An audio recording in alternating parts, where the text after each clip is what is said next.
Olá, turma. Tudo bem? Eu sou a professora Ana Paula Sardinha, formada em Psicologia, com mestrado e doutorado em Teoria e Pesquisa do Comportamento, e dando continuidade ao nosso módulo 2, né, do projeto TEA, do curso de formação do projeto TEA. Eu vou trazer aqui a unidade 3, né, que vai falar sobre as possibilidades de intervenção e práticas baseadas em evidências científicas. Esta aula foi dividida em dois momentos. No primeiro momento, eu vou trazer o conceito, né, do que são essas práticas, do que eu estou me referindo por práticas baseadas em evidências científicas e a importância. Ok? Vamos lá? Então, o que são práticas baseadas em evidências? Quando eu me refiro a isso, estou me referindo àquelas práticas que foram estudadas, que foram publicadas, que foram replicadas e que funcionam com o público destinado, ou seja, que têm apresentado resultado com o público ao qual esta prática foi aplicada. As práticas clínicas baseadas em evidências, elas têm sido definidas como o uso consciencioso, explícito e criterioso das melhores evidências disponíveis na tomada de decisão clínica sobre cuidados de pacientes individuais. Então, eu tenho um determinado paciente. Esse paciente tem um transtorno do espectro autista. Qual é a minha tomada de decisão clínica? Né? Quais as estratégias eu vou utilizar para intervir com esse paciente? Então, normalmente, né, o que se faz? Vão se buscar evidências científicas, vai se buscar as práticas clínicas que mais estão sendo utilizadas e apresentando resultados. Né? Então, existem alguns manuais, né, que fazem uma compilação, né, das estratégias que estão sendo utilizadas no intuito de servir de guia para os profissionais da saúde. O primeiro deles foi o Manual de Medicina Baseada em Evidências, que é uma ferramenta que tem exatamente esse objetivo de servir de guia, né, de forma mais precisa à decisão do profissional de saúde, né, onde ele pode identificar tratamentos mais eficazes, tratamentos que têm promovido resultados satisfatórios aos pacientes. Então, o objetivo desse manual é exatamente esse. Dessa mesma forma, foi criado um outro manual para outras áreas, como fonoaudiologia, educação, psicologia, que foi o Manual de Práticas Baseadas em Evidências. Neste manual, ele aponta a existência de 23 práticas baseadas em evidências científicas que fazem parte dos princípios da análise do comportamento aplicada, a ABA. Daqui a pouco a gente vai falar um pouquinho mais, os quais são utilizados nos tratamentos de pessoas com transtorno do espectro autista. Colocamos aí uma imagem, né? Eu coloquei essa imagem só para que a gente entenda, né? Os resultados. Normalmente você faz ali o uso de determinadas técnicas, você usa algumas estratégias, você organiza uma estratégia metodológica rigorosa para testar grupos e ver quais são aqueles que apresentam resultado satisfatório. Então, as práticas baseadas em evidências são aquelas que a literatura, que os pesquisadores desenvolvem estudos e que têm mostrado esses resultados.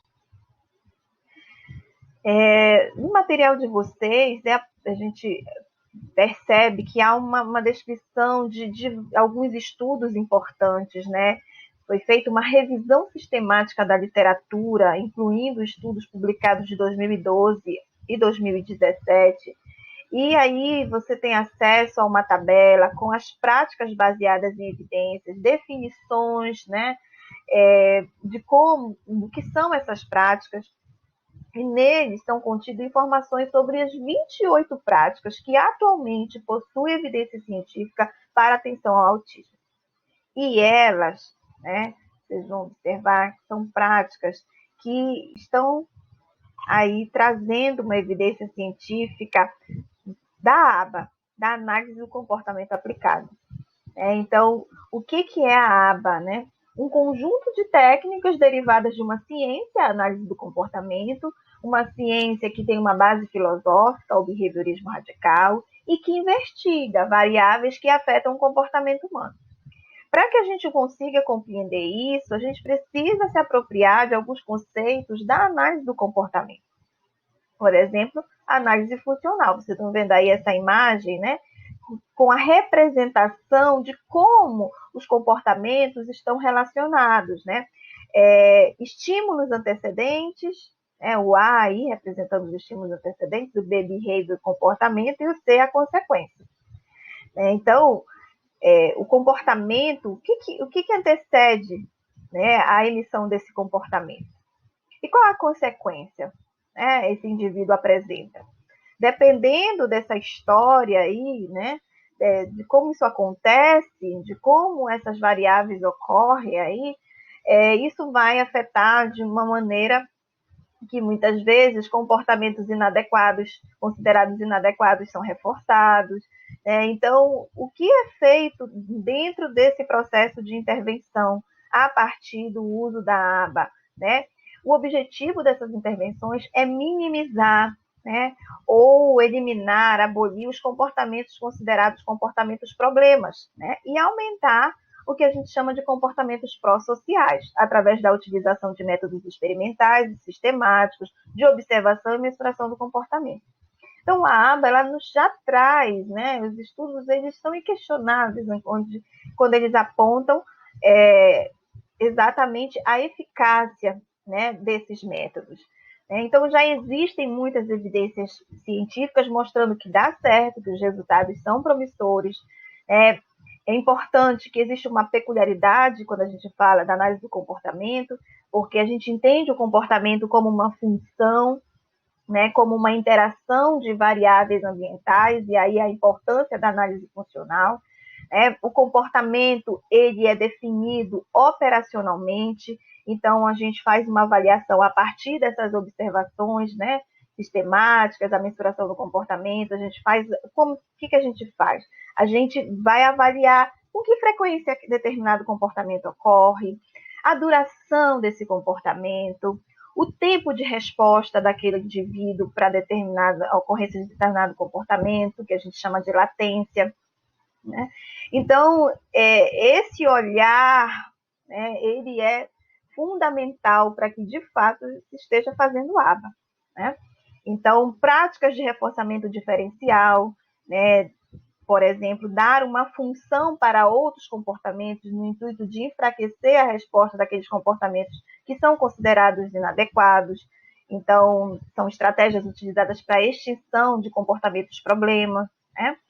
Tudo isso é feito de forma individualizada, né? Então, essa é uma característica da análise do comportamento. O que nós fazemos? Nós individualizamos o tratamento, né? Porque aí nós vamos buscar, cada caso é um caso, cada perfil comportamental, né, da criança, enfim, da pessoa que está ali sendo avaliada, existem as suas particularidades, existe a sua história, né?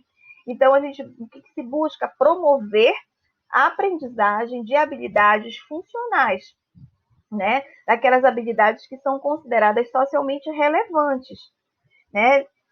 Uma outra característica importante da aba, que é primordial, é a generalização desses comportamentos. Então, inicialmente, você vai treinar esse comportamento, né? Você vai ali trabalhar nesse repertório comportamental, no setting terapêutico, né? Com essa equipe multiprofissional, mas o objetivo é o quê? É que essa criança consiga levar esse aprendizado para outros contextos, para outros ambientes. E aí a gente vai falar de um outro aspecto importante, que é a manutenção desses comportamentos. Então, a aba, ela pode ser definida como um sistema teórico para explicação e modificação do comportamento humano, baseado em evidências científicas. E esse método, né, compreende que o comportamento humano é influenciado por estímulos ambientais, né, então, que o antecede, que são aprendidos em função de suas consequências. Eu coloquei aí até uma imagenzinha, né? Pode ser uma mãe, pode ser uma professora ensinando algo para essa criança, e ela fez alguma coisa funcional, ela conseguiu desenvolver uma atividade e ela aplaude. Então, ela está ali, o que fazendo? Ela está reforçando o comportamento considerado adequado, né? Então, é um pouco do que a gente faz, claro, aqui de forma só exemplificando, tá? Então, quem é que pode aplicar a aba? Né?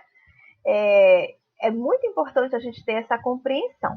Né? Primeiro que não aplicar qualquer pessoa que passe por um treinamento pode, né? Mas planejar a terapia com base na análise do comportamento aplicada, é preciso que isso seja feito por um profissional que conheça profundamente a análise do comportamento, esses princípios, por isso que é um grande desafio, né?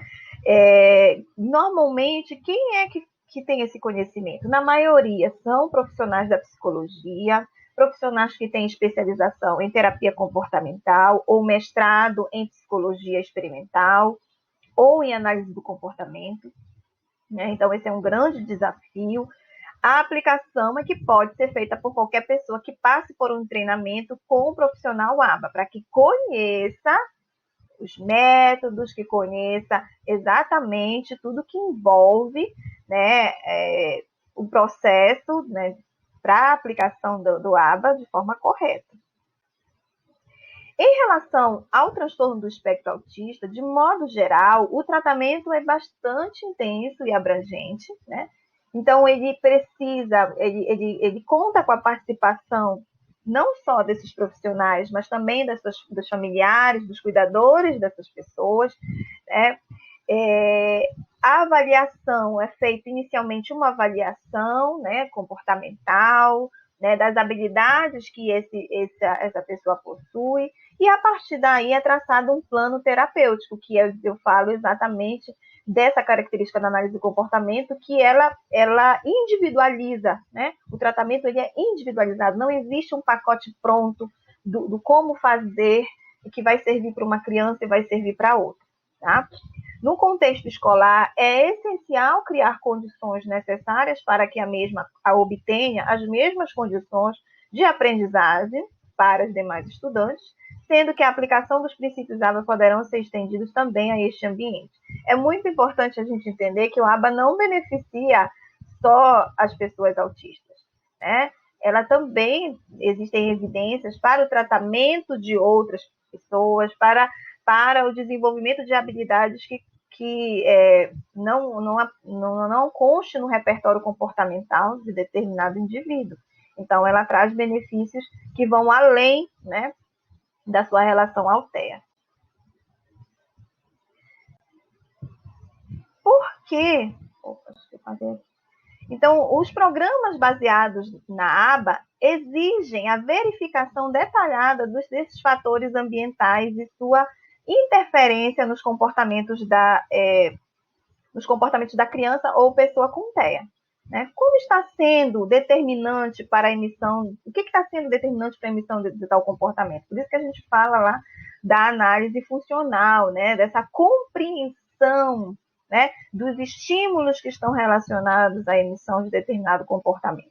O objetivo desse programa é reduzir, como eu falei, os hábitos considerados não adequados, aqueles comportamentos que a gente diz que são comportamentos problemas, e ampliar esse repertório comportamental, trazendo outros padrões de comportamento, que são aqueles comportamentos que a gente chama de comportamentos pró-sociais, que são os comportamentos esperados, né? É importante a participação da família, do cuidador nesse processo, então não vai adiantar esse processo ser desenvolvido, ou não vou falar não vai adiantar, mas o resultado é muito melhor quando a gente trabalha em parceria, né? Os profissionais envolvidos, mais a escola, mais a família. Então, a ABA ela apresenta ferramentas, estratégias para o desenvolvimento de habilidades necessárias para a criança, a pessoa no espectro do autismo alcançar essas metas, né? Traçadas a partir de uma avaliação comportamental. Então, por que adotar práticas baseadas em evidências científicas, né? Então, a importância da prática baseada em evidências científicas, ela poderá melhorar a qualidade do cuidado prestado ao cliente e intensificar o julgamento clínico. Então, ela dá esse norte, ela dá esse direcionamento, né? E isso é de grande importância. Os problemas Os profissionais de saúde, eles devem saber obter, interpretar e integrar as evidências oriundas de pesquisa com os dados do paciente e as observações clínicas. Por isso, gente, um analista do comportamento, ele precisa, né, para que a aba aconteça, né, para que se utilize corretamente, precisa haver um analista do comportamento para fazer o planejamento, né, e direcionar, treinar, né, essa equipe. Então, às vezes, a dificuldade é uma dificuldade de compreender o método, de fato, compreender.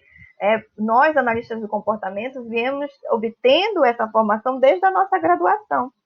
Né? Então, às vezes, não é um processo tão simples conseguir repassar esse conhecimento ou essa compreensão ocorrer por profissionais de outras áreas. Quando o cuidado é prestado, tendo como eixo norteador essa abordagem, as intervenções tornam-se mais efetivas e seus resultados proporcionam a melhoria da assistência, aquilo que eu falei ainda há pouco, né? Então, é preciso que seja feito um trabalho conjunto, né? Um trabalho em parceria, as famílias, com os profissionais dessa equipe multiprofissional, qual eu também enquadro aqui os professores, os profissionais da educação. Os profissionais de saúde necessitam aprender a adquirir e interpretar dados para embasar sua prática na melhor evidência disponível. Então, por isso que a gente adota práticas baseadas em evidências científicas, porque elas são inquestionáveis, né? Naquele momento ali já existe uma comprovação de que os seus dados apontam resultados satisfatórios em relação ao uso daquela prática com determinado público. No que tange ao contexto educacional, a prática educativa alimentada por pesquisas ou evidências potencializa a renovação da prática pedagógica, na medida em que torna o professor um aprendente, né? Nós somos eternos aprendentes, né? E nós precisamos o tempo todo nos atualizar, né? Quais são, o que as pesquisas mostram, o que as pesquisas evidenciam, o que pode me ajudar na hora de eu potencializar o meu trabalho, a minha prática pedagógica com um determinado aluno. O uso do conhecimento científico para tomar decisões educacionais caracteriza o comportamento do professor reflexivo, o professor que constantemente investiga e questiona suas práticas. Então, você está ali vendo uma listagem de 28 práticas, né? Vamos pensar assim, o que tem sido utilizado pelos profissionais da área da educação? O que eu posso utilizar, né, como profissional da área da educação? E o que eu utilizo e que tem realmente mostrado resultado? O que eu posso ajustar, né, considerando a realidade, a particularidade daquele meu aluno? Então, o que tange o conceito educacional, a gente também aborda aqui a possibilidade de que as informações coletadas façam parte de um processo contínuo de aprendizagem. Então, eu continuamente preciso a participação em eventos, a busca por formação continuada, como é o que vocês estão fazendo aqui no Projeto Terra. Isso é fundamental, né? Porque isso possibilita essa atualização, né? A importância, isso a gente consegue reafirmar a importância do processo contínuo de aprendizagem, né? De uma reconstrução constante desse nosso repertório, né? Desde que implicadas e situadas em um processo, um fazer pedagógico contextualizado. Então, ele precisa estar conectado com a minha realidade, né? Eu preciso ver disso aqui, o que é possível fazer, né? E com aquele meu aluno, o que é possível fazer? Então, essa atualização constante, esse fazer pedagógico, ele precisa estar contextualizado. Então, por isso que a gente fala, não é um processo generalista, né? Não tem pacote pronto. Existe aí um trabalho individualizado, que na escola, né, acaba muitas vezes beneficiando o todo, né? Muitas das vezes você desenvolve práticas pedagógicas que são práticas que a gente chama práticas inclusivas, que não vai beneficiar só aquele aluno com determinada deficiência ou com transtorno do espectro autista, né? Mas que pode beneficiar o todo, né? E isso vai contribuir com certeza para o desenvolvimento dessas habilidades, desses comportamentos que são importantes para o desenvolvimento desse indivíduo, ok? Na nossa próxima videoaula, nós vamos falar um pouco mais sobre a equipe de atuação no campo do autismo, tá ok? Espero que vocês tenham gostado. Até o nosso próximo encontro. Tchau, tchau.